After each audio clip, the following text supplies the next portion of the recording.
Секс қай жерде басталады? Секс мына мида басталады. Бірақ ешқандай оргазм алмай жатсаңыз, неге бұл бұндай болып жатыр? Оның 80% ковидтің алдында ешқандай жыныстық қатынаста бір 2, соңғы 3 аптада байқасаңыз,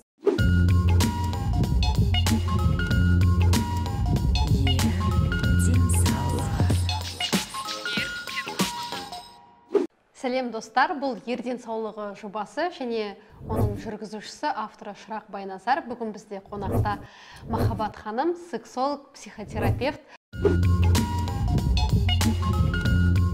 Ковидтен кейін оңалту процесінде менде ер азамат өте көп. Әйелге деген қызығушылығын жоғалуы, это либидоның бұзылысы дейді. Ол бір.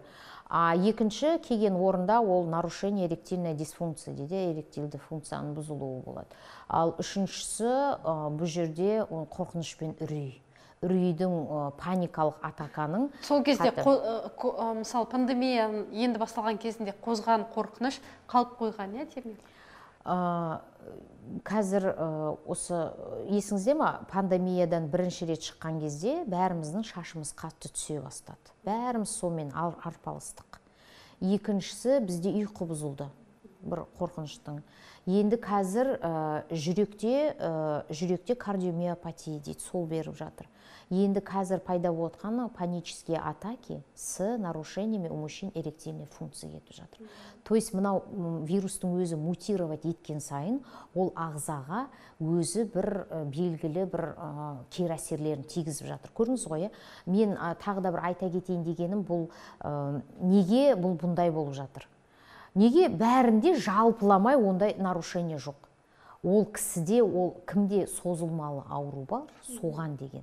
Сол созылмалы аурудың оған дейінгі бір ауруларыңыз болса, ол міндетті түрде сол жерге барып тиеді де қоздырады, ковид.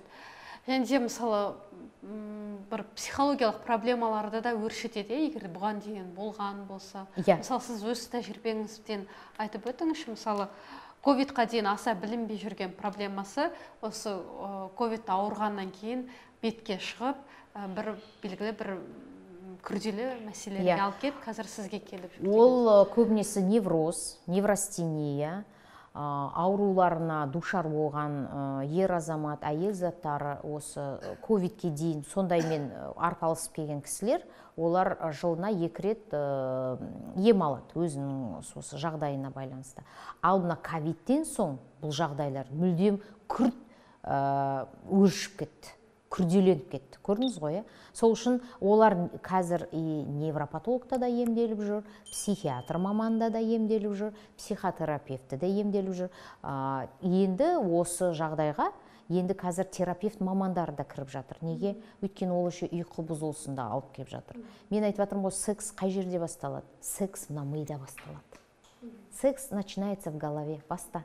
От ваших бурных фантазий, эмоций, кейін барып уже адам ер кісі әйеліне жолағанда, былай бір-біріне болғанда, тек тактильный чувство арқылы олар ары қаратай өзінің несін жүзеге асырып жұмысын жасайды. Көрдіңіз ғой? Сол үшін егер мына мида бізде патологиялық сигналдар болып тұрса, ол мысалы жәдегі қорқыныш пен үрей, там нету места сексу.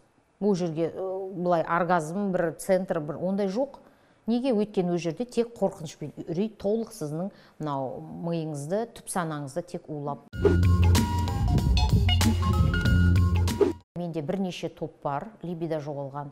Ол жас ерекшелігі 35-тен 46-ға дейінгі менің ер кісілер.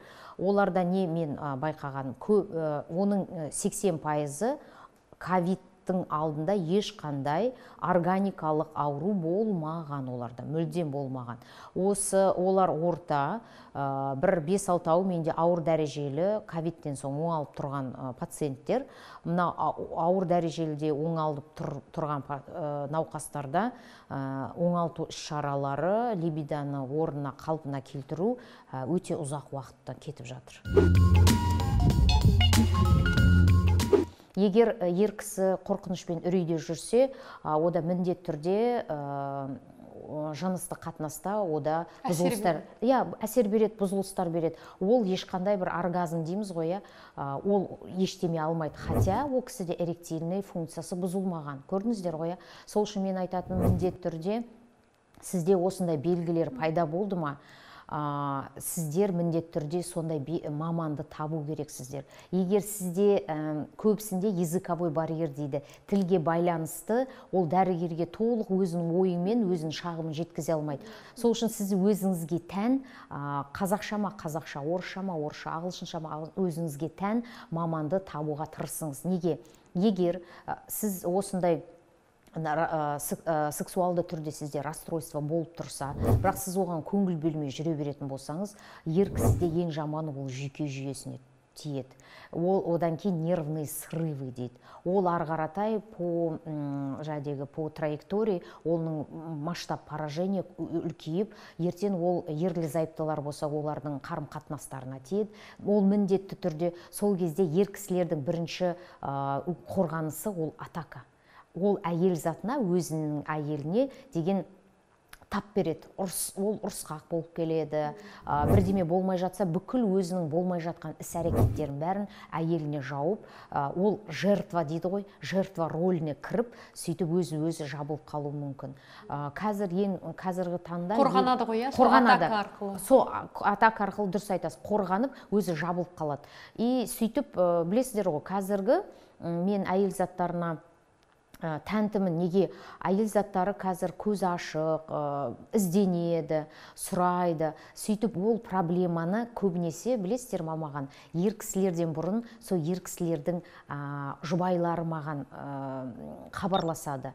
Біз келейік деген едік, бізде осындай проблема болып тұр, өзі айтпауы мүмкін, соны сізбен сұхбаттасып, соны көмек ала аламыз ба деп. Ер кісілер де келеді, бірақ ер кісілердің келгені, мына соңғы қазір жарты жылдық айтсам, қазір ер кісілер белсенділігін танытып жатыр, өздері келеді, хабарласады. Бірақ білесіздер, біз ешқандай аты жөнінде жариялап айта алмаймыз да, көрсете алмаймыз да. Неге? Бұл бәрі анонимді түрде, және де олар психологиялық тұрғыда блокқа түсіріп алмау керекпіз.